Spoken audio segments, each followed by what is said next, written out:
বিধ্বংসী অগ্নিকাণ্ডে পুড়ে ছাই 18টি দোকান। ঘটনাটি ঘটেছে দিনহাটা চৌরাহাট বাজারে। জানা গিয়েছে শনিবার ভোর 4:30 নাগাদ এই অগ্নিকাণ্ডের ঘটনা ঘটে। ঘটনায় আলু পেঁয়াজের পাইকারি দোকান সহ সুপুরির দোকান সহ আরো বেশ কয়েকটি দোকান সম্পূর্ণ পুড়ে ছাই হয়ে গিয়েছে।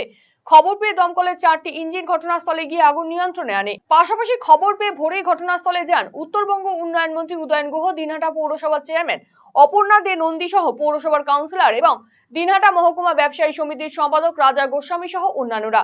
দিনহাটা মহকুমা ব্যবসায়ী সমিতির সম্পাদক রাজা গোস্বামী বাজারের অব্যবস্থা নিয়ে রেগুলেটেড মার্কেট কমিটির বিরুদ্ধে ক্ষোভ উগরে দিয়েছেন। অন্যদিকে ক্ষতিগ্রস্ত ব্যবসায়ীদের পাশে থাকার আশ্বাস দিয়েছেন মন্ত্রী উদয়ন গুহ।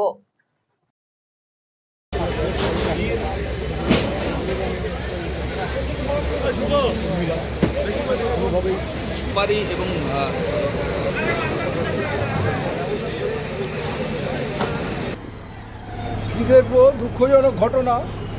তবে ঈশ্বরের আশীর্বাদ যে দিনহাটা চৌরাহাট বাজার পুরো সাফ হওয়ার থেকে বেঁচে গেল আজকে। তার কারণ আমরা যেটা জানতে পারলাম যে 18টা দোকান সম্পূর্ণভাবে ক্ষতিগ্রস্ত হয়ে গেছে। প্রাথমিক যা রিপোর্ট আছে তাতে 70 থেকে 75 লক্ষ টাকার মতন আমাদের। কি দেখলেন? মানে তো বারবার এখানে আগুন লাগে। আজকেও সকালবেলা ভোরবেলা খবর পেলাম যে এখানে আগুন লেগেছে। ব্যাপারটা হচ্ছে খানিকটা সচেতনতারও অভাব আছে। যেভাবে একটা দোকানের গায়ে একটা দোকান, কোনো জায়গা নেই, তারপরে খাদ্য পদার্থ বিশেষ করে পলিথিনকে ব্যবহার করা হয় এমনভাবে যে আগুন লাগলে সেই আগুন ছড়িয়ে যাওয়ার সম্ভাবনা থাকে, এবং সেটা তো আজকে দেখাও গেল। যাই হোক, মানে আমাদের এই দুর্ভাগ্যের মধ্যেও যে সৌভাগ্য সেটা হচ্ছে আগুনটা দ্রুত ছড়িয়ে পড়েনি। ছড়িয়ে পড়লে যদি সামনের দিকে এগিয়ে যেত তাহলে পুরো বাজারটাই পুড়ে যেত। আমরা দেখি যতটা পারি এদের মানে দিকে সহায়তার হাত বাড়িয়ে দেবো। আপনি কি দীর্ঘদিন থেকে পেটের বিভিন্ন সমস্যায় ভুগছেন, গ্যাসের সমস্যায় ভুগছেন? তাহলে আপনার জন্য সুখবর।